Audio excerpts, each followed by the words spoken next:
रत्नागिरी जिल्ह्यातील वर्षा पर्यटनावर निर्बंध, पाण्याजवळच्या काही पर्यटन स्थळावर बंदीचे आदेश पालकमंत्री उदय सामंत यांच्या आदेशानंतर आता अंमलबजावणी करण्यात येते। रत्नागिरी शहराजवळील पानवल धबधबा, पानवल धरण, भाटे बीच, गणपतीपुळे समुद्रकिनारा, निवळी धबधबा, आरेवारे पर्यटन स्थळावर पर्यटकांना बंदी घालण्यात आली। वाढता पाऊस, भूस्खलन याचा धोका लक्षात घेऊन पालकमंत्र्यांनी हा निर्णय घेतला।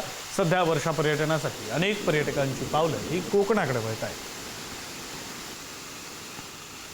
रत्नागिरी जिल्ह्यात मुसळधार पाऊस पडतोय, परंतु या मुसळधार पावसामध्ये आपण पाहिलं तर कोकणचं निसर्ग सौंदर्य बहरून जातं।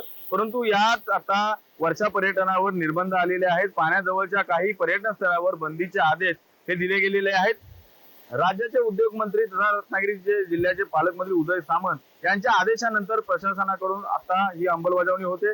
रत्नागिरी शहराजवळील पानवल धबधबा असेल, त्यामध्ये पानवल धरण, भाटे बीच, गणपतीपुळे समुद्रकिनारा, निवळे धबधबा आणि आरेवारे यासारख्या पर्यटन स्थळावर पर्यटकांना ही बंदी घालण्यात आलेली आहे। वाढता पाऊस आणि भूस्खलनाचा धोका लक्षात घेऊन पालकमंत्र्यांनी हा निर्णय घेतलेला आहे। आपण रत्नागिरीच्या निसर्ग संपन्न असलेल्या पानवल धबधबा येथे आहोत आणि इथला जर धबधबा पाहिला तर जवळपास 200 ते 150 फुटांवर धबधबा कोसळतोय।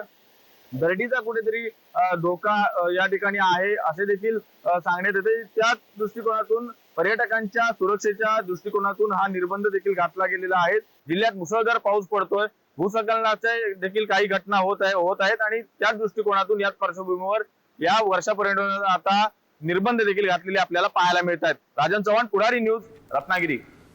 रत्नागिरी जिल्ह्यातल्या परशुराम घाटामध्ये मुसळधार पावसामुळे दरड कोसळण्याचा धोका अद्याप कायम आहे। धामणदेवी येथील ओमेगा हॉटेल समोर तसंच वाहतूक पोलीस चौकीजवळ माती आणि दगड सातत्यानं महामार्गावर येत असल्यानं प्रशासन सतर्क झाले।